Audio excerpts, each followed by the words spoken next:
చిరు గోరు ముద్దలే తినిపించు కన్న తల్లిలా తులసివై వెలసిన ఈ ఇంటి దేవత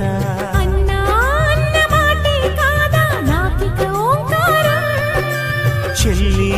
నువ్వు పుట్టిన రోజే ప్రేమకు శ్రీకారం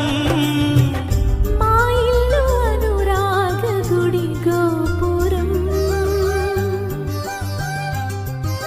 సిరులెన్ని ఉన్న సరితూగలేవు నా చెల్లి చిన్ని నవ్వులకు నీ పాద స్పర్శ శ్రీరామ రక్ష మాతృదేవో